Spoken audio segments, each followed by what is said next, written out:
আপনি সংখ্যালঘুদের জন্য ভাঙড়ে এসে মায়া কান্না কাঁদেন, আর বিধানসভায় গিয়ে শুভেন্দুকে পাজা মেরে কোলাকুলি করেন। কে শুভেন্দু? গিয়ে ম্যাও ম্যাও করছে সেটাও জানতে পারবেন। ওই সময় শওকত মোল্লার নেত্রীকে কি বলছে, শওকত মোল্লাদের মন্ত্রীদেরকে কি বলছে, আপনারা সবগুলো জানতে পারবেন। আমার তো মনে হয় আমার যতটা পিরিয়ড আছে এরা ভুলেও টিভি চালু করবে না। একদিন একটা ভিডিও কিভাবে লিক হয়েছিল আপনাদের, না তাও তো আমার ছবি আসেনি, গলা শুনে বুঝতে পেরেছেন কি বলি না বলি। তখন ওখানে আমি কারো ভিক্ষাতে যাইনি, আপনাদের দোয়া আশীর্বাদে গিয়েছি। আমি মমতা ব্যানার্জির ছবি নিয়ে ওর মধ্যে যাইনি যে ম্যাও ম্যাও করতে হবে। আমি মোদী বাবুর ছবি দেখি ওর মধ্যে যাইনি যে ম্যাও ম্যাও করতে হবে, ওদের ভাষাতে কথা বলতে হবে। আমি জনগণের ভোটে, ভাঙড়ের মানুষের ভোটে নির্বাচিত হয়ে গিয়েছি। সুতরাং আমাকে কোন স্পিকার, ডেপুটি স্পিকার মমতা ব্যানার্জির কারো আমি ভিক্ষাতে যাইনি, মানুষের হয়ে কথা বলতে যাবো। ওখানে মানুষের হয়ে কথা বলি যে নওশাদ সিদ্দিকী করছে না, নওশাদ সিদ্দিকী করছে না, নওশাদ সিদ্দিকী করছে না বলছেন তো, কিন্তু আমার কাজটা কি আপনাদেরকে জানুন। তারপরে যদি মনে হয় যে নওশাদ সিদ্দিকী করছেন না, আপনি আমাদের প্রশ্ন করবেন। আমি ভাঙড়ের মানুষের ভোটে নির্বাচিত হয়েছি। আমরা যদি শাসকে থাকতাম সেটা আলাদা কথা। আমি এখন বিরোধী শিবিরে আছি, বিরোধী দলে আছি, বিরোধী সংযুক্ত মোর্চা তথা আইএসএফ এর পক্ষ থেকে আমি একাই ওখানে গিয়েছি, বিরোধী সিটে আমি বসি। আমার কাজ কি? ভাঙড়ের মানুষের চাওয়া পাওয়া, অভাব, অভিযোগগুলো সেখানে উত্থাপন করা, স্পিকার স্যারের মাধ্যমে কনসার্ন ডিপার্টমেন্টাল মিনিস্টার এবং কনসার্ন ডিপার্টমেন্টকে আমার অবগত করা। ঠিক যেভাবে অবগত করা, ছেলেগুয়ালিয়ার ব্রিজটা যেটা ভেঙে পড়ছে, যে কোনো সময় বড় দুর্ঘটনা ঘটবে, ওই ব্রিজটাকে সংস্কারের দরকার আছে। যেমন কথা বলা, সোনপুরের এখানে যে কাঠের পোলটা আছে, এই পোলটার ওখানে অনেক ছেলেমেয়েরা আসা যাতায়াত করে, সবজি ব্যবসায়ীদেরকে তাহলে অনেকটা ঘুরে আসতে হয়, অনেক সমস্যা, ব্রিজটা যে কোনো সময় ভেঙে পড়তে পারে, সেই দাবিটা করা। বড়ালিঘাটে ব্রিজ খারাপ সহ এই ভাঙড়ে যে সমস্ত কাঠের ব্রিজগুলো আছে এবং যেগুলো কংক্রিটের ব্রিজ কিন্তু সেগুলো রক্ষণাবেক্ষণের অভাবে ধ্বংস হয়ে যাচ্ছে, সেইগুলোকে ঠিক করা। এই কথাটা আমি কনসার্ন ডিপার্টমেন্টাল মিনিস্টারকে স্পিকারের স্যারের মাধ্যমে জানানো, এটা আমার দায়িত্ব। খোঁজ নিয়ে দেখো, নওশাদ সিদ্দিকী তথা আপনাদের ভোটে নির্বাচিত বিধায়ক বিধানসভার মধ্যে গিয়ে ঘুমাচ্ছেন না আপনাদের কথা প্রতিনিয়ত বলে যাচ্ছেন। এটা যখন আমি বলছি, আমার কথাকে যখন কাউন্টার করতে পারছে না, তৃণমূলী বন্ধুরা কি বলছে, নওশাদ সিদ্দিকী ওখানে গিয়ে এই কেউ বলছে বিজেপি সুরে কথা বলে, কেউ বলে চুপ থাকে। আমি তো চাই আপনারাও বলবেন, আপনারা আওয়াজ তুলুন, বিধানসভা টিভি চালু করা হোক। কি বলবেন? বিধানসভা টিভি চালু করা হোক। যেভাবে লোকসভা, রাজ্যসভা টিভি আছে, বিধানসভা টিভিও চালু করা হোক। চালু করলে তাহলে জানা যাবে যে ভাঙড়ের বিধায়ক, ভাঙড়ের মানুষ ভোটে জিতিয়ে কাকে বিধানসভার মধ্যে পাঠিয়েছে। ভাঙড় সহ রাজ্যবাসীর অধিকারের কথা বলছে না, ওখানে গিয়ে ম্যাও ম্যাও করছে, সেটাও জানতে পারবেন। ওই সময় শওকত মোল্লার নেত্রীকে কি বলছে, শওকত মোল্লাদের মন্ত্রীদেরকে কি বলছে, আপনারা সবগুলো জানতে পারবেন। আমার তো মনে হয় আমার যতটা পিরিয়ড আছে এরা ভুলেও টিভি চালু করবে না। বুঝতে পারছেন না কি বলছে না বলছে, হয়তো জানতে পারছেন না। বাইরে এসে আমি ভিডিও করে বলছি, কতটুকুই জানতে পারছে। কিন্তু বিধানসভা টিভি থাকলে নওশাদ সিদ্দিকী এই কদিন আগে একদিন একটা ভিডিও কিভাবে লিক হয়েছিল আপনাদের, না তাও তো আমার ছবি আসেনি, গলা শুনে বুঝতে পেরেছেন কি বলি না বলি। তখন ওখানে আমি কারো ভিক্ষাতে যাইনি, আপনাদের দোয়া আশীর্বাদে গিয়েছি।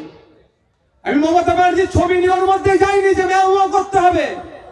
আমি মোদী বাবুর ছবি দেখি ওর মধ্যে যাইনি যে ম্যাও ম্যাও করতে হবে, ওদের ভাষাতে কথা বলতে হবে। আমি জনগণের ভোটে, ভাঙড়ের মানুষের ভোটে নির্বাচিত হয়ে গিয়েছি। সুতরাং আমাকে কোন স্পিকার, ডেপুটি স্পিকার মমতা ব্যানার্জির কারো আমি ভিক্ষাতে যাইনি, মানুষের হয়ে কথা বলতে যাবো। ওখানে মানুষের হয়ে কথা বলি। ভয় পাই বলেই তো আমাকে ডিস্টার্ব করা হয়। আমি বলেছি ভাঙড়ের মানুষের কথা।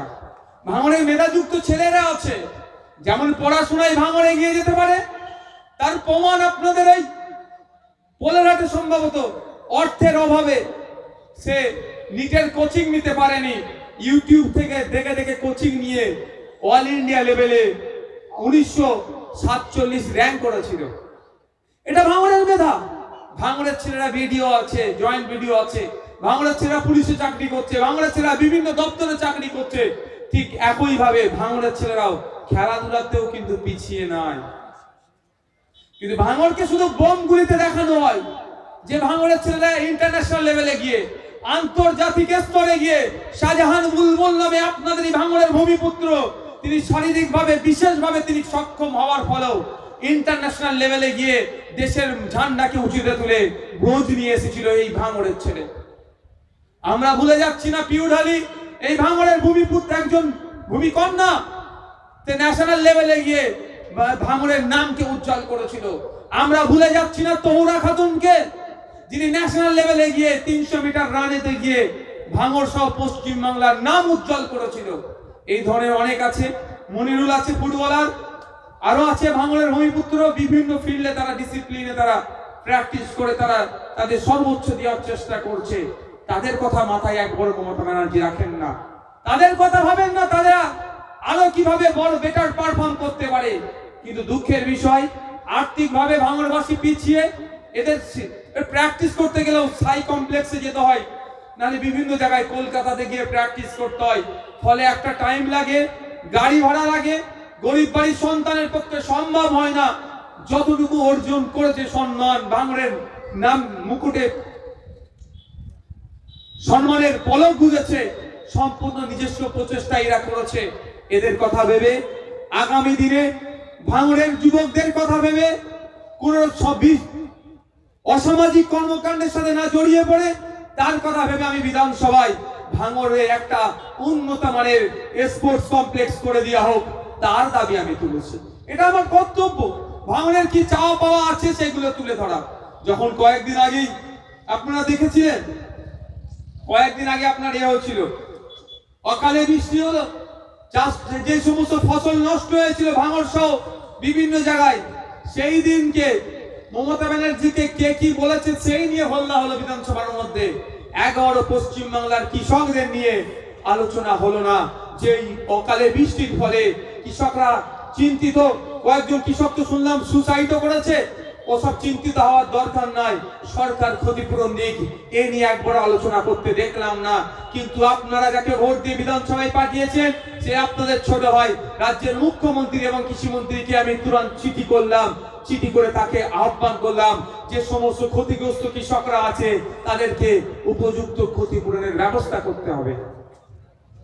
এটা যখন আমাদের সাথে কম্পিটিশনে পাচ্ছে না, ভাঙড়ের বিধায়কের সাথে যখন কম্পিটিশনে পাচ্ছে না, ভিতরে তো কিছু করতে পারছে না, ভিতরে কিছু মাঝে মাঝে চিৎকার চেঁচামেচি করে আমি যখন বলি, বাইরে আমাদেরকে দেখে দেওয়ার চেষ্টা করছে। কখনো বিজেপির দালাল বলে দেখে দিচ্ছে, কখনো মুসলমানদের দল বলে দেখে দিচ্ছে, বা কখনো মানসিক ভাবে আক্রমণ করছে। তারপরেও বলবো যারা করছে তারা ব্যর্থ হবে। মানুষের দোয়া আশীর্বাদ নিয়ে যে কাজের জন্য নির্বাচিত হয়েছি সে কাজে আমি নিয়োজিত থাকবো। সাথে সাথে আমি ক্ষমা প্রার্থী আপনাদের কাছে। আমি যে আশা করেছিলাম আমি ভাঙড়ে প্রতি মাসে আসবো এবং চেষ্টা করেছিলাম প্রতি অঞ্চলে যাব, কিন্তু সত্যি আমি ক্ষমা প্রার্থী, আমি সে সময় আপনাদের দিতে পারছি না।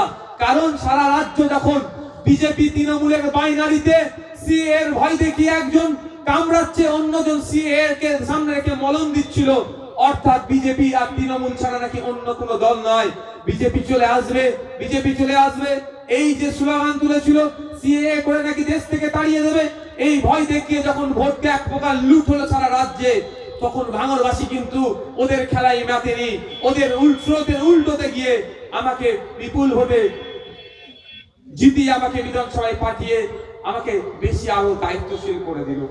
ফলে কি হচ্ছে, এখন আমি একা, সংযুক্ত মোর্চা তথা আইএসএফের একজনই বিধায়ক।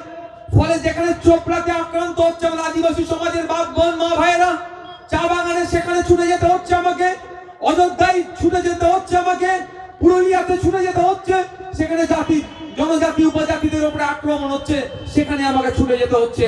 আমাকে ছুটে যেতে হচ্ছে জয়নগরের দোলুয়াখাকি গ্রামে, ওখানে বাড়িতে আগুন লাগিয়ে দিল। প্রথমে একজন তৃণমূলী বন্ধুকে গুলি করে মারলো, আবার একজনকে পিটিয়ে মারলো, তাদের পাশে থাকার জন্য আমাকেও ছুটে যেতে হচ্ছে। ফলে আমাকে আরো বেশি দায়িত্ব আমার ঘাড়ে চেপে যাচ্ছে। আমি যে সময়টা দিতে চেয়েছিলাম, আমি ভাঙড়বাসীর কাছে ক্ষমা প্রার্থী, আমি একা হয়ে যাওয়ার ফলে আমাকে চারিদিকে ছুটতে হচ্ছে, সেই সময়টা আমি দিতে পারছি না। তবে পরিষেবা পেতে কিন্তু কেউ ব্যাঘাত হচ্ছে না, এটা আপনারাও ভালো করে জানেন। আমাদের যারা অঞ্চল নেতৃত্ব আছে তাদেরকে আপনারা বলবেন যা পরিষেবা আমার এখতিয়ারের মধ্যে হয় তখন তৎক্ষণিক আমরা আপনাদেরকে প্রোভাইড করছি। এখানে প্রোগ্রাম চলছে, আপনারা নিশ্চয়ই দেখেছেন, যার সই সাবুত স্কলারশিপ থেকে শুরু করে যে সইয়ের প্রয়োজন আছে আপনারা দেখছেন। ওখানে আমার গাড়িতে কিন্তু কাজ চলছে, ইসলাম থেকে শুরু করে সব আসছে, আমি এখান থেকে সেই পরিষেবা দিচ্ছি। শুধু আজকে বলে নয়, অঞ্চল নেতৃত্বদের সাথে যোগাযোগ করবেন, সবসময় আপনারা এই পরিষেবাটা আমাদের কাছ থেকে পাবেন।